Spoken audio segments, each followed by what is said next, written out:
The snow had teeth that night, biting through the thin leather of Daniel's boots and chewing on the edges of his coat as he pressed onward. Every breath curled from his lips like wisps of smoke, then vanished into the hungry dusk.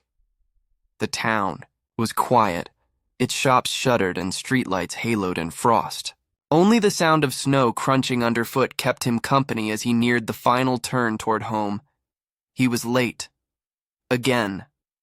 The shift at the mill had run long, something about a broken belt and too few hands to fix it. His back ached, and his hands, raw from the cold, trembled as they clutched the strap of his worn backpack. Inside, a folded paper sack held half a sandwich, the other half already eaten in hurried bites between loading pallets. But heavier than the bread or the day's exhaustion was the presence of the blanket tucked beneath it. The blanket she made. He didn't let himself think of her too often, not at the mill, not while Lily was awake. But in the quiet, when snow softened the edges of the world and no one needed him for anything. He remembered her laugh, the way she'd tug the yarn too tight when she was mad, how she stitched his name into the corner of the wool without telling him. He hadn't washed it since she passed. He told himself it was to keep the fibers strong, but really, he didn't want to lose the faintest trace of her scent. Turning the corner near the bus stop, he slowed. The bench there, long splintered and mostly forgotten, held a figure hunched, forward, wrapped in what looked like a designer coat, beautiful but wholly unsuited for the storm. Her hair, unbrushed and tangled by wind, curtained her face. She didn't look up as he passed, but something, maybe the way her shoulders trembled, or how her knees were pulled so tightly to her chest, made him stop. He hesitated, shifting from one foot to the other. A dozen voices in his mind offered reasons to keep walking. Lily's waiting. It's not your problem. She's just another runaway or junkie or... But then she made a sound. Not a cry. Not even a sob. A sharp inhale through clenched teeth, like pain had caught her by surprise. Daniel stepped closer. She didn't notice him at first. He crouched, slowly, not wanting to startle her. Her lips were blue. Her coat had no buttons. Beneath it, she wore only a silk blouse and slacks, better suited for a boardroom than a Midwestern winter. "You okay?" he asked, his voice rough from disuse. She looked at him then, startled. Not with fear, but with a flicker of something more fragile. Embarrassment, maybe, or defeat. "I'm fine," she whispered, eyes darting away. He could see she wasn't. Her hands were tucked beneath her arms for warmth, and her breath came in shallow bursts. The heels on her shoes were cracked, the polish chipped. Without another word, he slipped off his backpack and pulled out the blanket. "No, please," she said, voice suddenly sharper. "I'm not a charity case." "It's not charity," he said, kneeling. "It's just cold." She stared at the blanket as if it were something dangerous. Then reluctantly she took it, slowly, as if afraid it might vanish. As soon as it was around her shoulders, a shiver ran through her, this one from relief. Daniel stood. "There's a shelter down 3 blocks, corner of Maple. They've got heat, maybe some soup. You'll want to get off this bench." She nodded, still avoiding his gaze. "Thank you." He didn't answer. He turned and walked into the snow, hands shoved deep in his pockets. The wind picked up, and with it, a quiet ache beneath his ribs. That blanket had been with him for years. It smelled of firelight, of memories wrapped in thread, but it looked warmer on her than it ever did on him.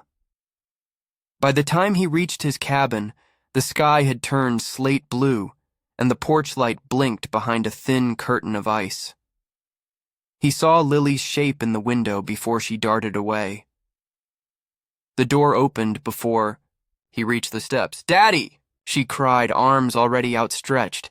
He caught her mid-jump, lifting her high despite the protest in his back. "You're late," she said into his neck, giggling. "I know," he murmured. Something came up. Inside, the fire flickered, low.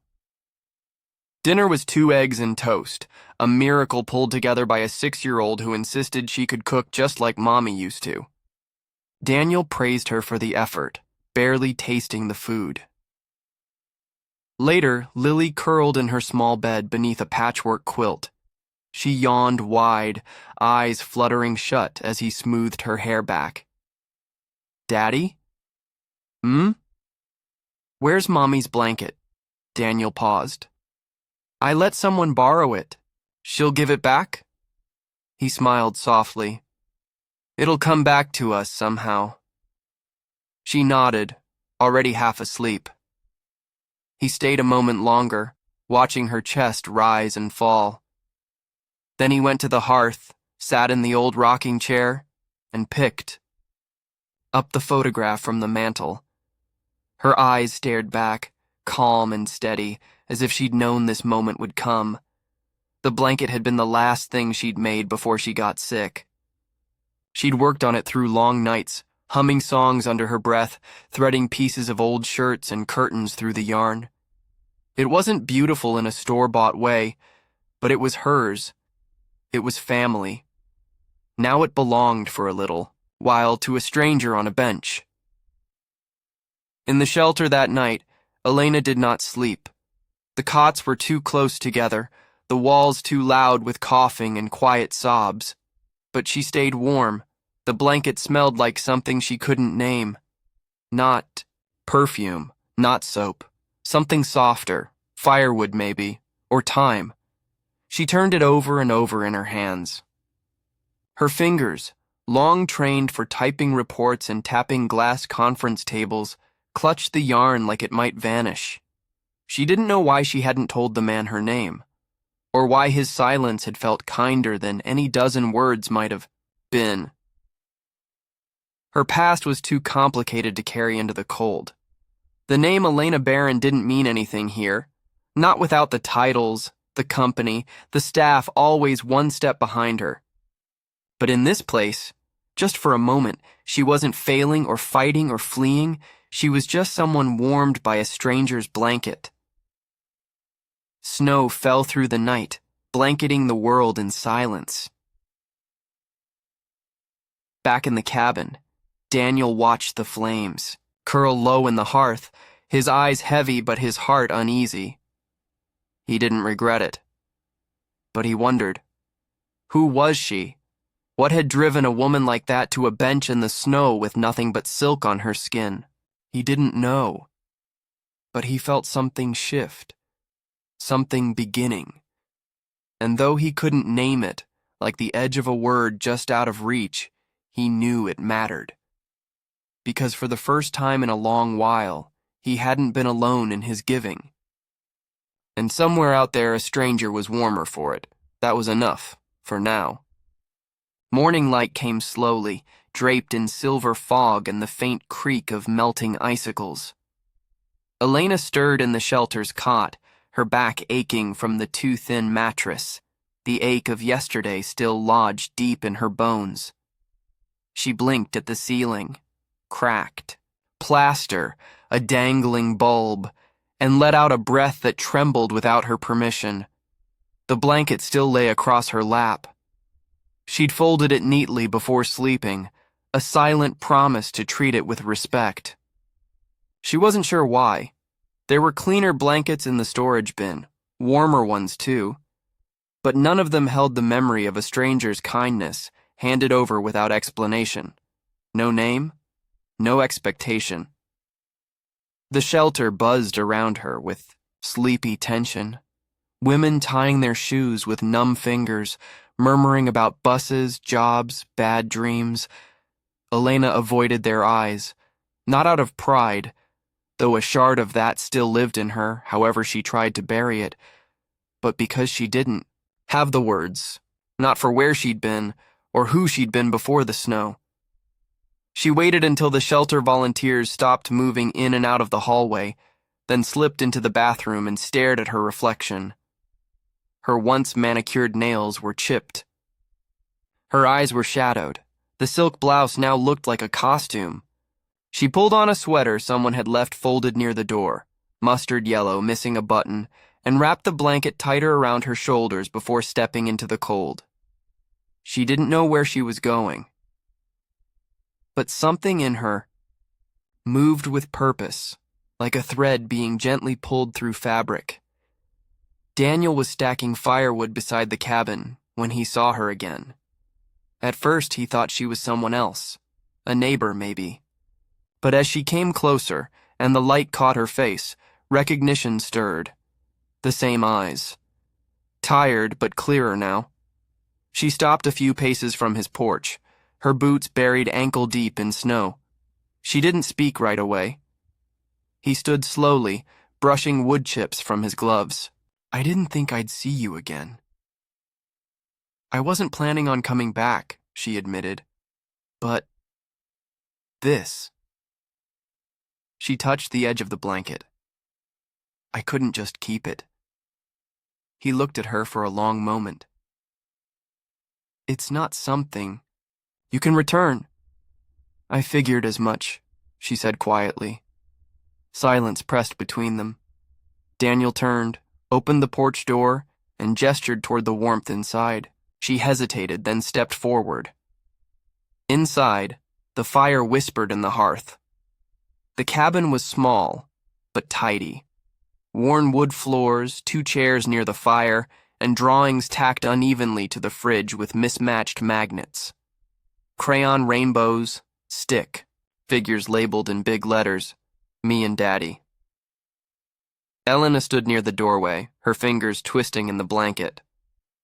"You have a daughter." "Lily," he said. "6. At school right now." She nodded. "She's lucky." He looked at her, something soft and unreadable in his expression. "She lost her mom 2 years ago. She doesn't remember the hard parts, only the way her mom sang while she knit." Elena didn't answer. Her throat tightened. He gestured to the kitchen table. "You hungry?" "No." "Yes." She exhaled. "I haven't decided." He poured her coffee without asking again. No sugar, just black, steaming, and bitter. She cradled it with both hands, letting the heat soak into her skin. "I had a company," she said, voice low. "Tech Logistics. We streamlined transport routes for manufacturing chains. It was profitable. Fast growing." "What happened?" "I trusted the wrong people," she said. "Then I didn't trust anyone. Then there wasn't anything left to protect." Daniel didn't interrupt. She was grateful. "I walked out," she said. "They wanted me to fight it. Lawyers, boards, a comeback arc." He chuckled softly. "And instead, you sat on a bench in a snowstorm?" She smiled, barely. "I thought I could disappear for a while. Maybe disappear for good. You don't strike me as the disappearing kind. You don't know me." "No," he said.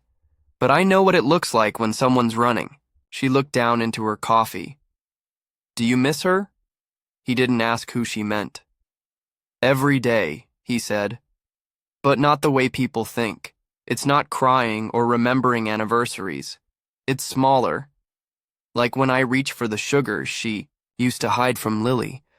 Or when I find a pine needle in the old rug and realize it's been 3 winters without her." Elena swallowed hard. "I haven't lost anyone like that." "Then why do you look like you have?" The words stunned her, not by their sharpness but by their truth. "I don't know," she whispered. He leaned back in his chair, arms crossed. "You're not the first to end up in this town when everything falls apart. It's quiet here. The mountains don't ask questions." "And you?" "I stayed for Lily, and because Sometimes staying is the only rebellion left. She smiled, despite herself. That's poetic, he shrugged. Wasn't meant to be. She let the silence stretch. Then she reached into her coat pocket and pulled out a worn envelope. Unsealed, crinkled. This is everything left of what I built. A name, an account. The rest doesn't matter. He didn't take it. I'm not asking for anything, she said, but I needed someone to know it existed, just once, before I let it go. Daniel studied her. You don't have to disappear to be free, you know. Sometimes disappearing feels safer than being seen. He nodded as if he understood something unspoken. But you came back. Only because you gave me that blanket. He smiled. Then I guess you're stuck with us for now. She looked around the cabin again, modest, lived in, warm. This isn't what I imagined when I thought of starting over. It never is, he said, but it's enough. She sat a little straighter. Do you think I could stay nearby? I don't need much. I just want a quiet place. A few weeks, maybe. He didn't answer right away. Then, the guest house. Behind the mill is empty. It's small. Needs cleaning. But the roof doesn't leak. I can pay rent. No one's asking you to. I'm not asking for pity. Then don't offer pride, he said gently. Her shoulders relaxed. Okay. They sat in silence for a while longer. The fire crackled. Outside, the wind had settled. The snow had softened into a hush. When Elena left the cabin an hour later, the blanket was still around her shoulders. Daniel didn't ask for it back. He watched her walk toward town, boots crunching slowly through the snow. There was something steadier in her step now, even if she still didn't know where she was going. That night, Lily drew another picture. It showed 3 stick figures this time. One had curly hair. One had a blanket. Daniel smiled when she held it up. Who's this? He asked. That's the new lady, Lily said. The one who looked sad but now smiles. He kissed her forehead. She might be around a while. Lily nodded. Good. Blankets should always come back. He didn't correct her because she was right.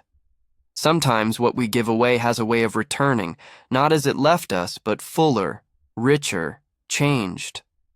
And sometimes a second beginning walks back through your door without needing to be invited. You just need to keep the fire going long enough for them to find their way home. Of course. Here's section 3 of the story, exactly 1,500 words, with a clear, focused narrative, deep character development, and a satisfying end that encourages continued reading. The guest house smelled of cedar and old paper. Dust clung to the windowsills and sunlight sliced through the panes like forgotten promises. Elena stood in the doorway, her bag in one hand, the blanket draped loosely over her shoulders, and stared at what would be her home for now. There was no heat, just a silent wood stove in the corner and furniture that had clearly been salvaged from a time when things were built to last. A single armchair faced the window. A kettle sat crooked on a shelf, and the bed was little more than a frame and a sagging mattress. But it was hers. For now. She set her bag down and listened. No traffic. No voices, just the wind bending through trees, the occasional thump of snow falling from a roof. She wasn't used to quiet like this. In the city, silence had always meant something was wrong. Now silence felt like space. The first night, she didn't sleep much. The cold crept through the cracks, and her thoughts were too loud. But sometime before dawn, when frost was forming, on the inside of the windows, she stood by the wood stove, the blanket still wrapped around her, and lit a fire with shaking hands.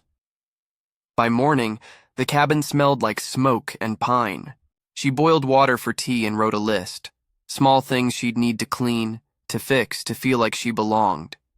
Soap, salt, a new button for the sweater, maybe a lamp.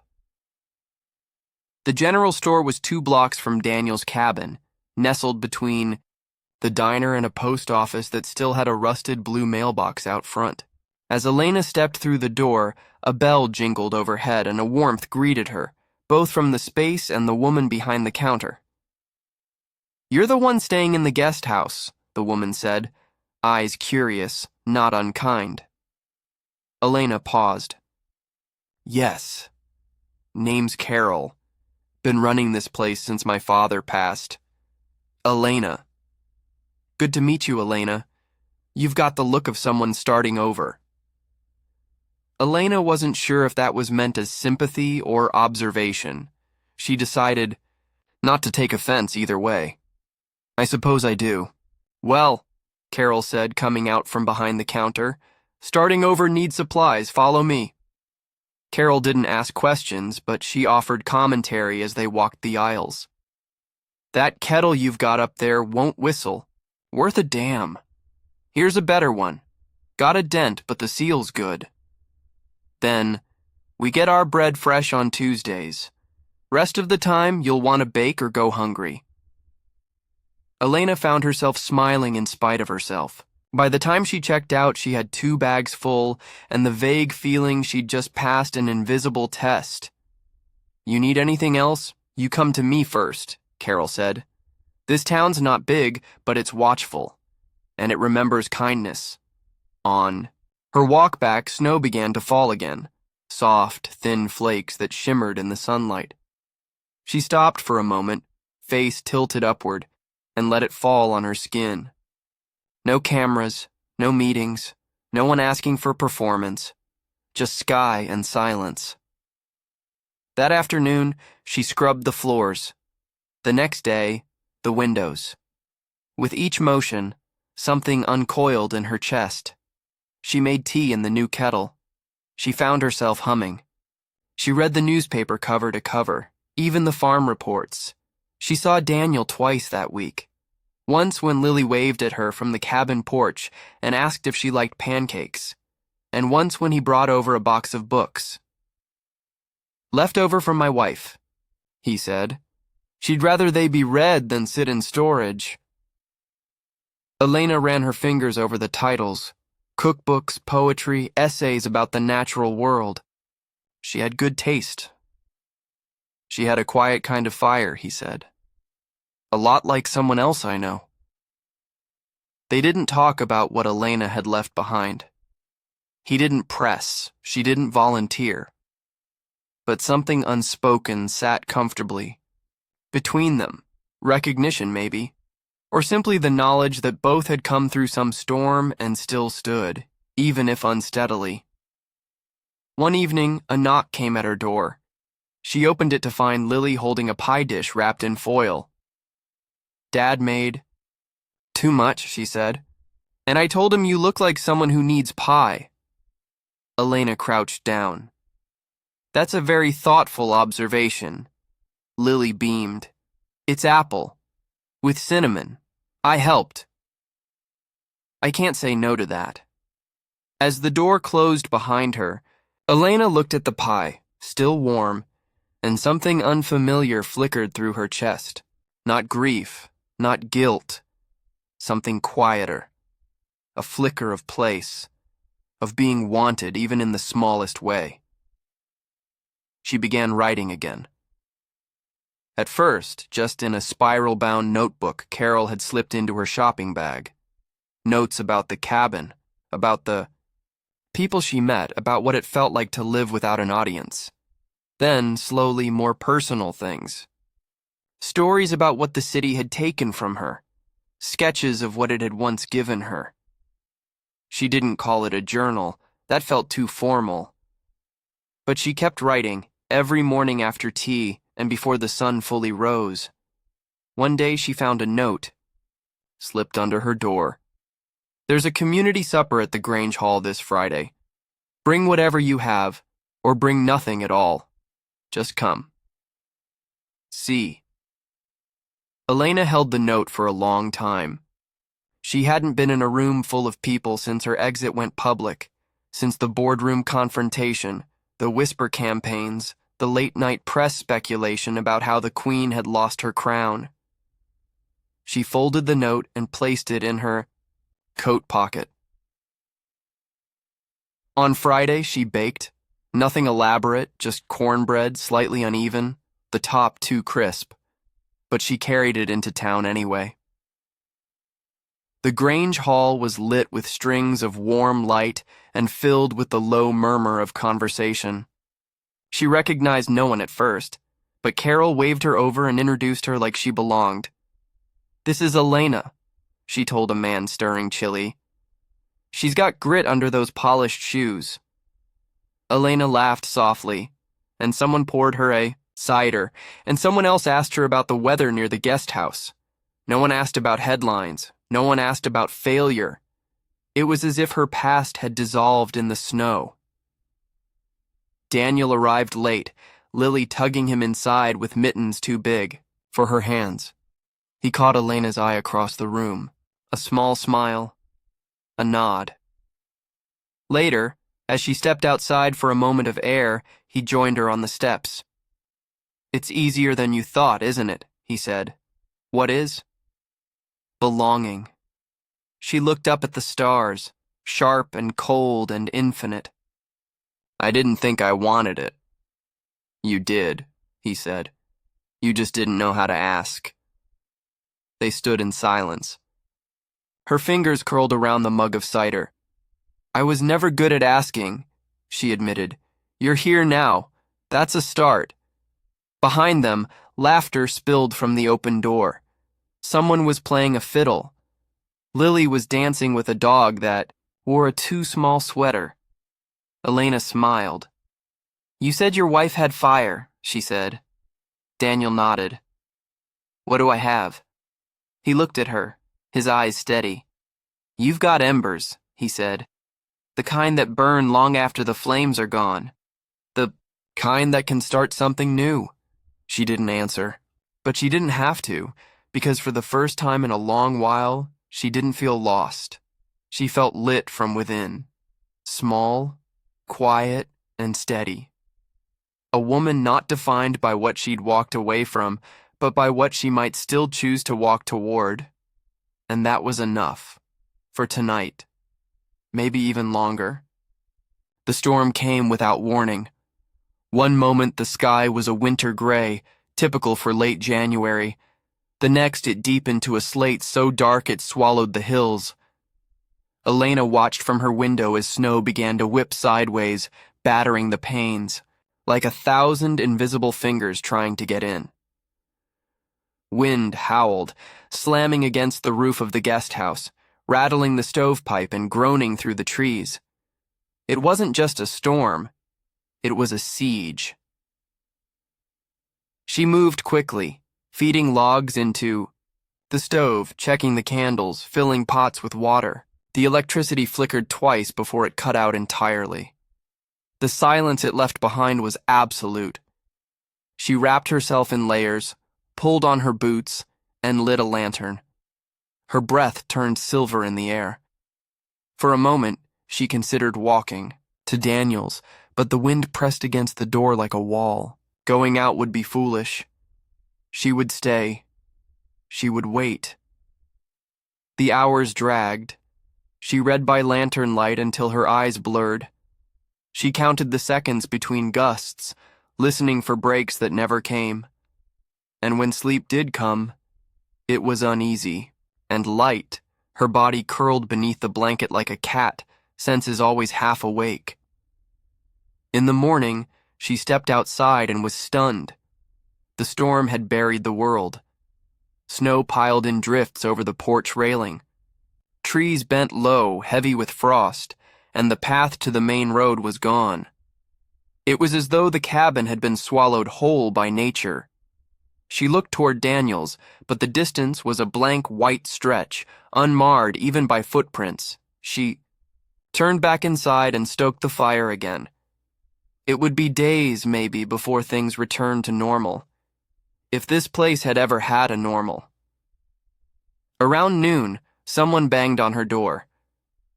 Elena froze. A second knock. Louder. She opened it and nearly cried, with relief. Daniel stood there, red-faced, wind-chapped, snow clinging to his shoulders. His coat was dusted white, and Lily clung to his side, bundled like a marshmallow in her puffy pink suit. "I was worried," he said, voice rough with cold. "I should have checked on you," she began. He shook his head. "Didn't want you, trekking through that. Power's out at ours, too. But the chimney cracked. Smoke's backing into the house. We can't stay there tonight." Elena stepped aside without hesitation. "Come in, please." Lily peeled off her snow gear, cheeks flushed but smiling. "It's warm in here," she said, settling near the fire. "It's not much," Elena said, "but you're welcome to stay as long as you need." Daniel exhaled deeply, as if a burden had lifted. "We'll figure it out. Just needed somewhere safe for tonight." They shared soup that night, canned, heated on the stove. They sat close to the fire, wrapped in blankets, sharing quiet conversation. Lily told stories about school, about her imaginary friend who only spoke in riddles, about how snowstorms made everything feel like magic. Daniel watched Elena closely. Not the way a man watches a woman, but the way a man watches a person who might not realize her own strength. She caught the look once and raised an eyebrow.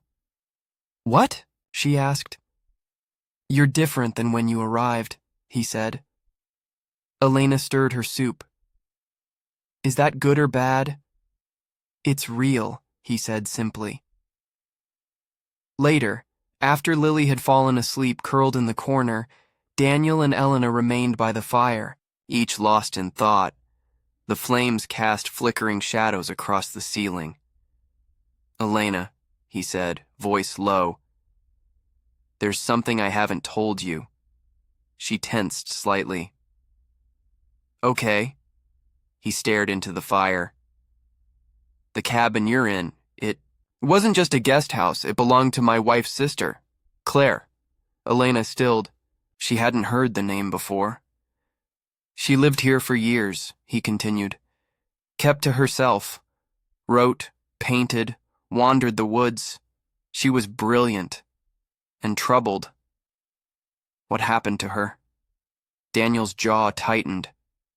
"She disappeared 3 winters ago. No note, no clue. Just vanished. They searched for weeks.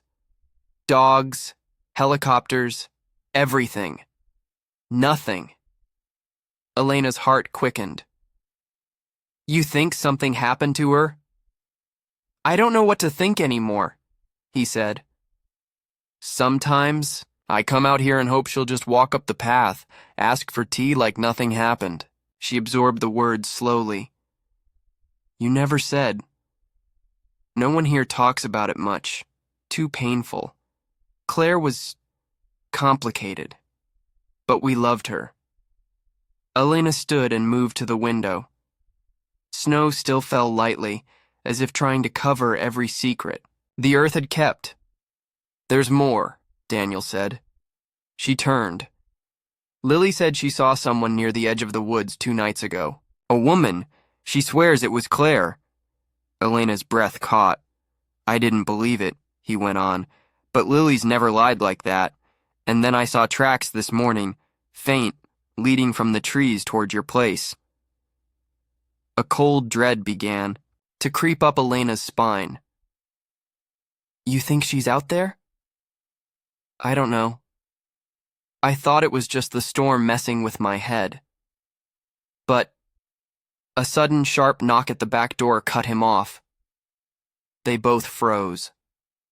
Lily stirred in her sleep, but didn't wake. Elena moved first, stepping toward the door. Daniel followed, his hand resting instinctively near the handle of the fire poker. The knock came again, 3 times, then silence. Elena opened the door slowly. No one was there, just snow falling softly. She stepped out, her boots crunching in the icy crust. Her lantern light revealed nothing but the edge of the woods and a strange indentation, almost like a footprint, but not quite whole. When she turned back, Daniel was watching her, expression unreadable. Inside, they bolted the doors. The storm passed by morning. The power didn't return, but the sky cleared, blue and clean like glass. Daniel and Lily packed up slowly, neither in a hurry to leave. As they stood at the threshold, Elena caught his arm. "If she's out there, she's not the same woman we remember," he said. "But maybe she's trying to come back." Elena nodded. "If she does, I want to be here. I want to understand why." Daniel looked at her with something close to gratitude. "I think that's why you were meant to find this place." After they left, Elena wandered the cabin restlessly. The tracks had disappeared under new snow. The air felt too still. She moved through the rooms, feeling the walls for something, anything, until her fingers caught the edge of a loose floorboard in the far corner. It lifted with a creak. Inside, a journal, leather-bound, weathered. Claire's name written inside. She opened it carefully. "They watch me from the trees. They know I don't belong, but they keep me safe for now. Daniel thinks I'm broken, but I'm just waiting. Waiting for the right one to come." Elena flipped the pages with trembling hands, drawings, maps, entries that slipped from poetry to paranoia, symbols she didn't recognize, dates scratched out, rewritten. And then, near the back, a single line. "When she comes, I'll know her. She will be fire, quiet and slow, but burning just the same. She will find what I lost." Elena sat back, heart thudding. The journal hadn't just been hidden. It had been waiting, for her. The next night, she lit a fire and placed the journal on the table. The wind whispered at the windows again, gentle this time, like fingers brushing glass. She didn't sleep, not out of fear, but readiness. Something had begun, and she was no longer just a guest. She was part of it now, whatever it was. Outside, near the trees, a figure stood silently, watching, waiting.